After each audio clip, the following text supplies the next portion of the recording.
Hey everyone, come with me because I'm going to be checking out the size difference between a 26 RAV4 and a 26 Corolla Cross. Stay tuned because I'll be fitting a car seat in the back of each of them just to compare the size.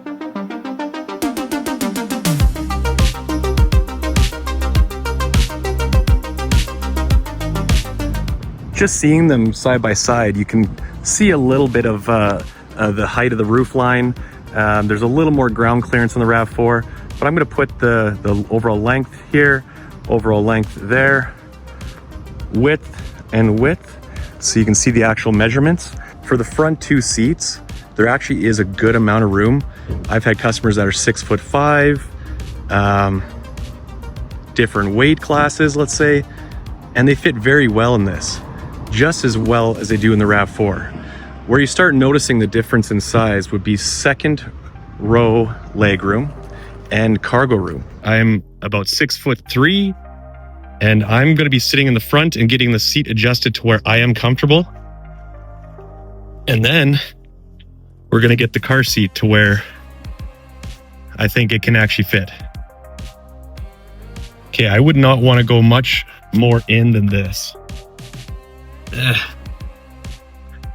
feel quite comfortable here. I could squish my seat up here just to kind of drive like a T-Rex, you know, get those little arms in there, but my legs would not be comfortable at all. So this is as close as I'm going to get. So now let's go to the back here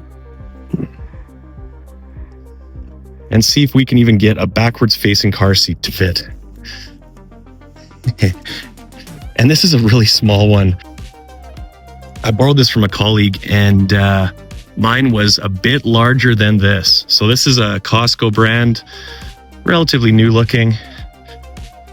I can't even get the base properly flat here. Like if there was a base, which there's not right now, but if I connected a base to the bottom of the seat, I'm not getting this thing down. Corolla Cross.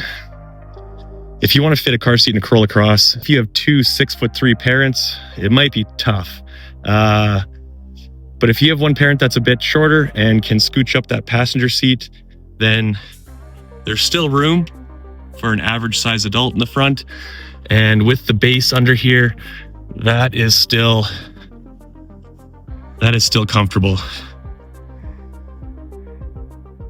Let's just check out the cargo space. I'll give you the overall volume of this displayed here. I'll see if I can find width and even height.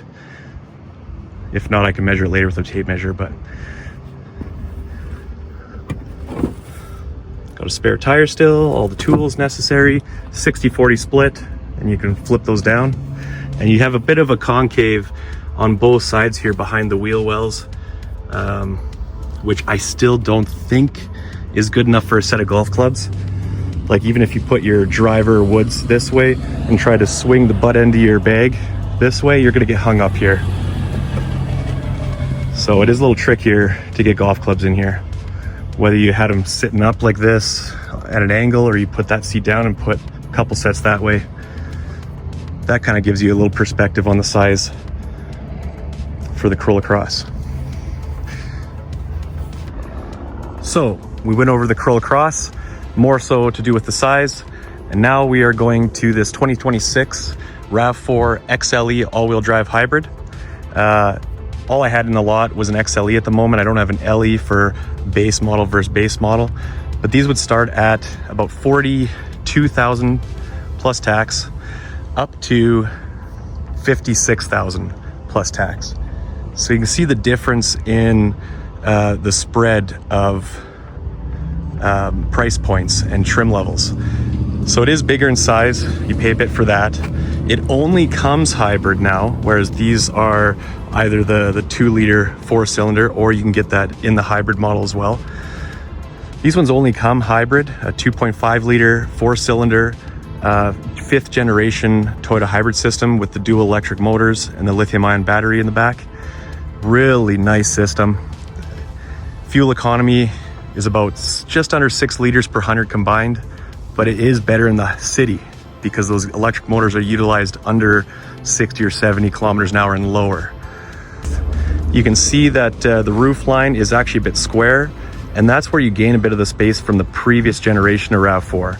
The dimensions of the exterior are exactly the same on the 26 as it is the 25, but where you gain the cargo volume is in this extra roofline change. So before I go in the back here, I'm going to do exactly what I did for the Corolla Cross. I'm going to adjust the seat to where I'm comfortable.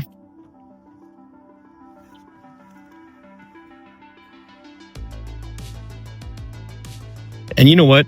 I think I said earlier in the video, I've had taller customers up to 6'5" fit really well in the Corolla Cross. And me sitting here, it feels pretty similar. Like I'm quite comfortable in this vehicle and could do longer road trips without getting too cramped up. Right now, I'm kind of set the same as I did in the Corolla Cross. So I'm comfortable as is right now. Now let's see if the car seat in the back is okay. Oh, that's doable. We can work with this. So I'm going to hold this up a bit to kind of simulate that platform that'll be anchored underneath.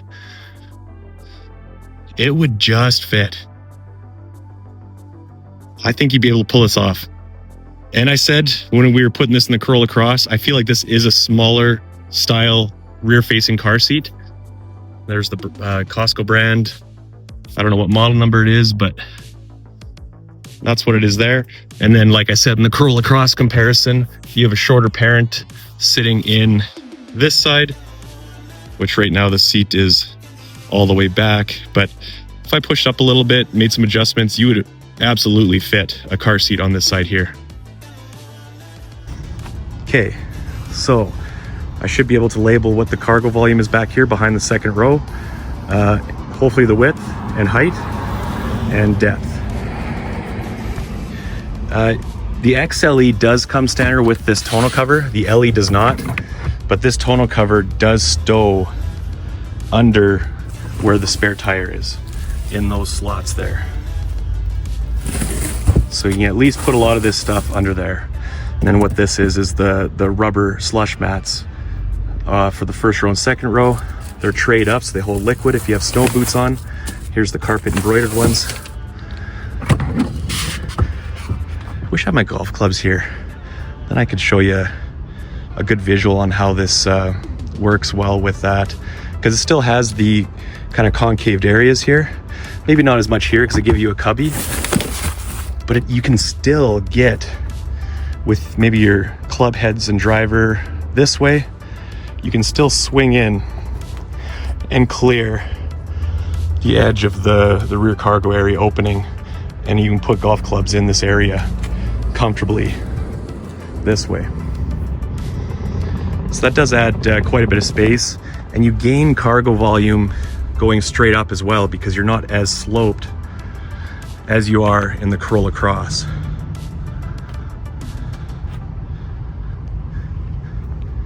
(60-40) split still with the seats, adding a lot of room. I don't know if you can, without me taking this off. There we go. But there's a lot of good length in there with the seats down. Oh, still in shit mode.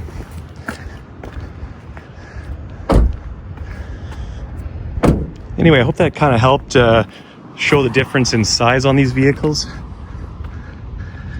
I'll make another video more in depth on maybe differences of trim levels and showing off the difference of value between each trim level and what you get by scaling up or down.